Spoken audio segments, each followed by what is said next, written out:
नमस्कार। नेवारी रेसिपी अन्तर्गत आज हामी choila कसरी बनाउने भन्ने बारेमा जान्न गइरहेका छौँ।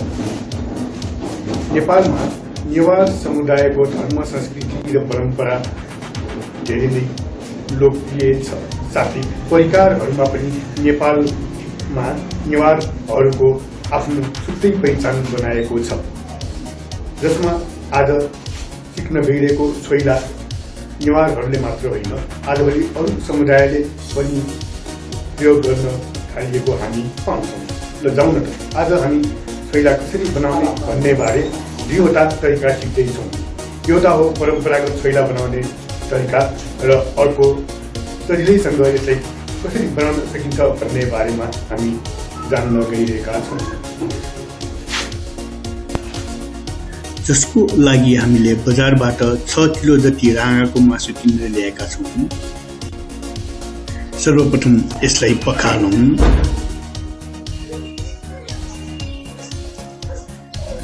अब यसलाई टुक्रा गर्नतर्फ लागौँ। हुन त बजारमा फल मासु मात्र पनि किन्न सक्छौँ। छाला र फल मासु अलग्याउँ।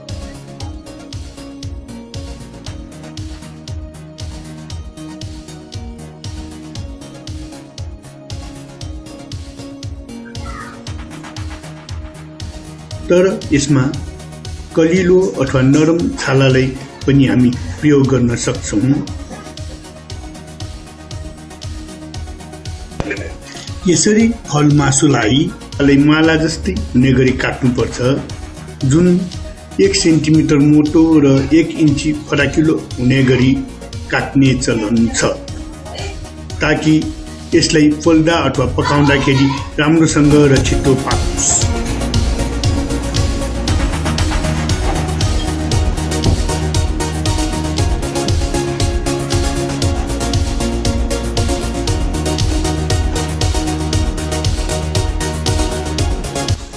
यसमा भरि भएको छालालाई हामी फेरि अर्को परिकार बनाउन सक्छौँ, जसको लागि 1 सेन्टिमिटर चौडा र 2-3 इन्ची लामो हुने गरी सुकाएर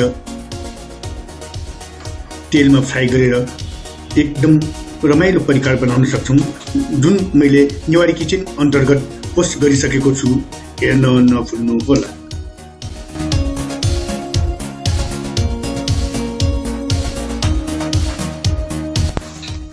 हाम्रो मासु काट्ने काम पुरा भएको छ। अब केही मासुहरूलाई हामीले पन्छौँ, किनकि हामीले परम्परागत र सजिलो विधिबाट अर्थात् 2 तरिकाले छोइला बनाउने तरिका सिक्दैछौँ, जसको लागि हामीले एउटा छिरी अथवा नेवारीमा यसलाई जुसु भन्ने गर्छ, त्यसलाई ती मासुहरू क्रमशः उन्दै जाउँ।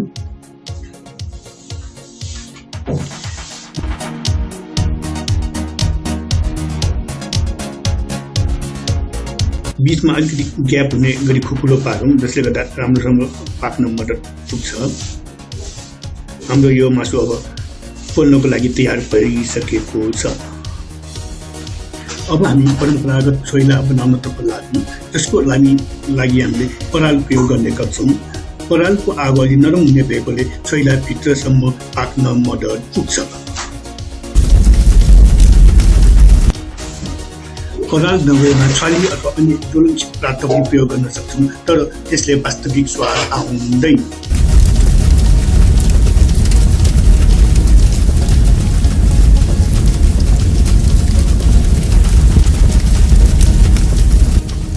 यसरी पराल पोल्दाखेरि चारैतर्फ पाक्नको लागि पोल्टाइ कहाँ नपुगेको छ त्यहाँ आगोमा अलिक जोड दिएर पकाउनु पर्ने हुन्छ।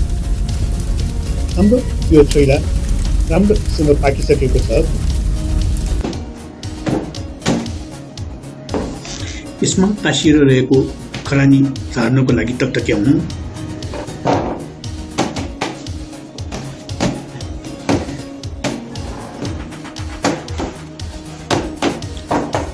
अब यसलाई हाम्रो परम्परा अनुसार पहिला अदुवाको रस हालेर मोल्ने चलन छ।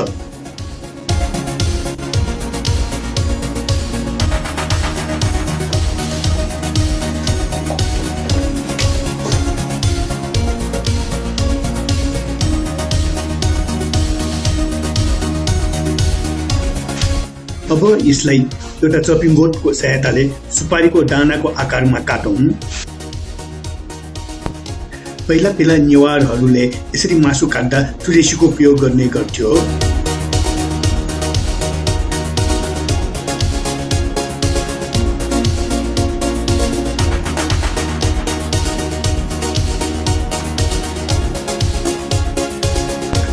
हाम्रो छोइला काट्ने काम पनि सकेको छ। यो करिब 1.5 किलो जति छ। छोइला प्रायः जसो पिरो बनाउने गर्छ, तर पिरो बनाउनै पर्छ भने छैन।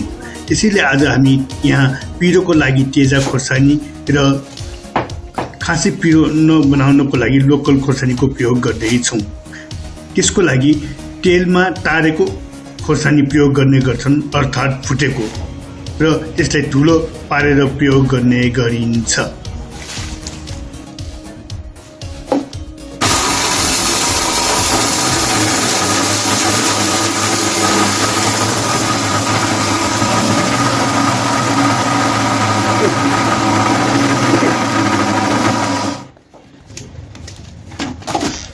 साथै हामी उत्कृष्ट स्वादको लागि गोलबेराको पनि प्रयोग गर्न जाँदैछौँ, तर पहिला यस्तो गोलबेराको प्रयोग गरिँदैन, अर्थात् यसको प्रयोग गर्नै पर्छ भन्ने छैन। यसलाई पोलेर अथवा पकाएर पिसेर प्रयोग गर्ने गरिन्छ।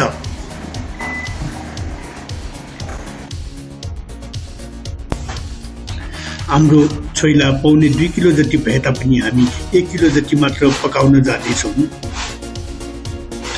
यसको लागि चाहिने मर मसलाहरूमा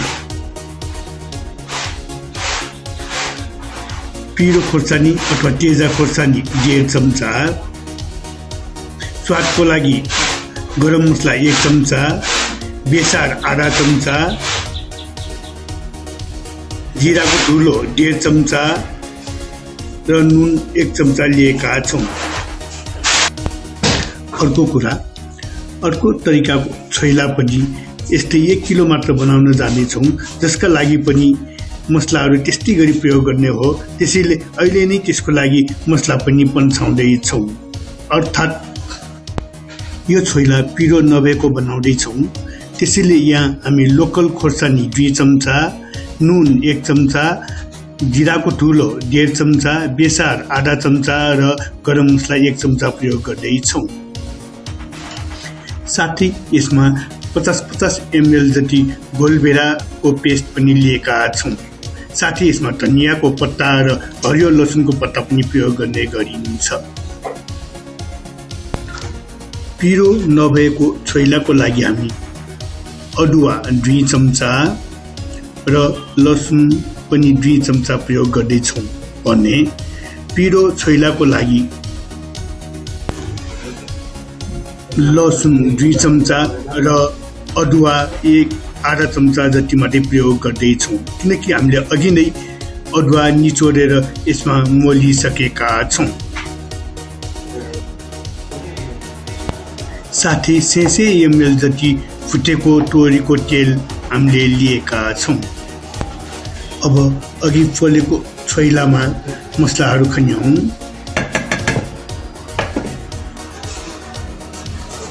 धनियाँको पत्ता अलिकति हालौँ, त्यस्तै लसुनको पत्ताहरू पनि हालौँ, गोलबेराको पेस्ट पनि खने हालौँ र तेल हालेर यसलाई हातैले मोले पनि हुन्छ। हातैले मोल्दाखेरि भित्रसम्म मसला जान मद्दत पुग्छ भने यसलाई हातैले मोल्नुपर्छ भन्ने छैन।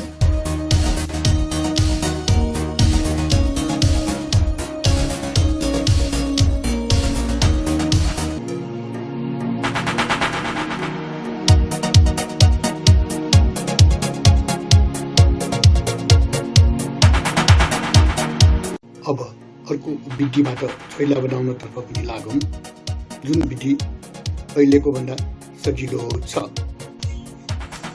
जसको लागि एउटा 5 लिटरको प्रेसर कुकरमा अघि काटेको मासु सबै हालौँ।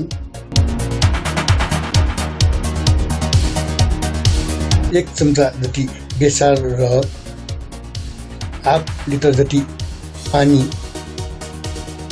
हालेर यसलाई करिब 3-4 सिटी आउने गरी उमालौँ, अर्थात् आधा जति पाक्ने गरी।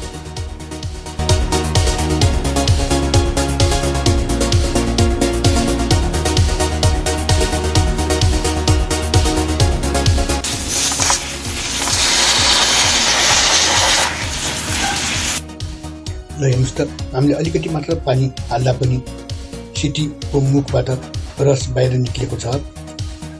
अब यसको रसलाई एउटा टपेसमा निकालौँ। यो रसलाई हामीले दाल अथवा मोमोको सुप बनाउन प्रयोग गर्न सक्छौँ। अब यो आधा पाकेको मासुलाई एउटा फलामको कराईमा खन्याउँ।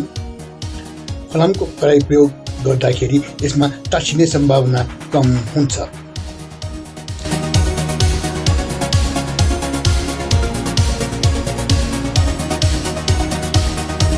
साथै अलिकति तोरीको तेल पनि हालौँ। अनि यसमा सोयाबिन सस अलिकति राख्न सक्दा झनै तास्न खोज्दैन।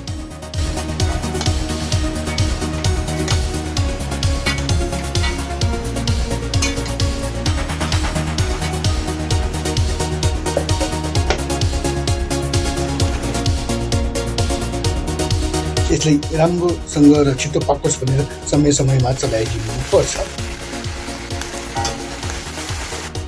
यसरी फुटेको मासु ब्राउन अथवा खैरो भएपछि पाकेको मान्नु पर्छ।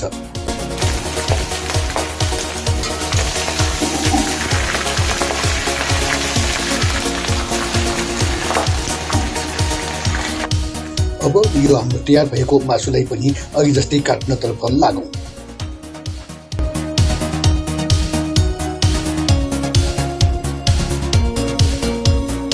ल हेर्नुहोस् त, हाम्रो यो मासु करिब 3.5 किलो जति छ। हामीले अघि नै भनिसकेका छौँ कि हामी 1 किलो मात्रै यो मासु पनि बनाउन जाँदैछौँ। त्यसको लागि हामीले मसला पनि पन्साइसकेका छौँ। त्यो मसला पनि खन्याउँ। गोलभेडाको पेस्ट पनि खन्याउँ। त्यस्तै गरेर धनियाँको पत्ता र लसुन अलिकति राखौँ र तेल खन्याएर एउटा पन्नीको सहायताले राम्रोसँग चलाउँ।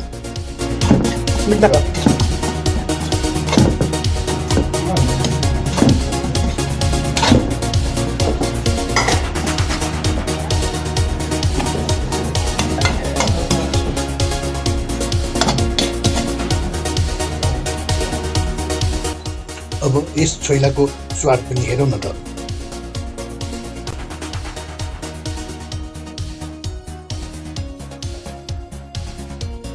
कतिको टेस्ट छ साथी हो? ठिक छ नि?